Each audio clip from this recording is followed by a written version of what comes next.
शिवपञ्चाननस्तोत्रम् प्रालेयाचलमिन्दुकुन्दधवलं गोक्षेरफेनप्रभं भस्माभ्यङ्गमनङ्गदेहदहनज्वालावलीलोचनं विष्णो ब्रह्ममरुद्गणार्चितपदं ऋग्वेदनादोदयं वन्देऽहं सकलं कलङ्करहितं स्थाणोर्मुखं पश्चिमं गौरं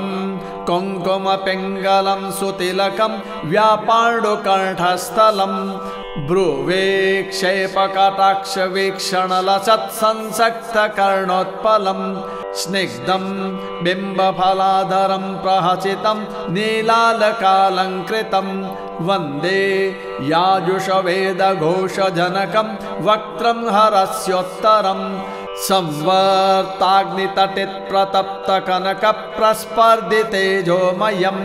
गम्भीरध्वनिसामवेदजनकं ताम्राधरं सुन्दरम्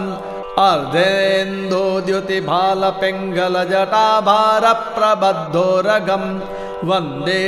सिद्धसुरासुरेन्द्रनमितं पूर्वं मुखं शूलिनः कालाभ्रभ्रमराञ्जनद्युतिनिभं व्यावृत्तपिङ्गेक्षणं कर्णोद्भासितभोगिमस्तकमणि प्रोत्फुल्लदंष्टाङ्कुरं सर्पप्रोतकपालशुक्तिसकल व्याकीर्णसच्छेखरं वन्दे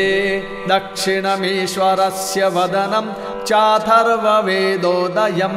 व्यक्ताव्यक्तनिरूपितं च परमं षट्त्रिंशत्तत्त्वादिकं तस्मादुत्तरतत्त्वमक्षरमिति ध्येयं सदा योगिभिः ओङ्कारादिसमस्तमन्त्रजनकं सूक्ष्मातिसूक्ष्मं परं वन्दे पञ्चममीश्वरस्य वदनं खव्यापितेजोमयम् एतानि पञ्चवदनानि महेश्वरस्य ये कीर्तयन्ति पुरुषः सततं प्रदोषे गच्छन्ति ते शिवपुरीं रुचिरैर्विमानैः क्रीडन्ति नन्दनवने सह लोकपालैः इति शिवपञ्चाननस्तोत्रं सम्पूर्णम्।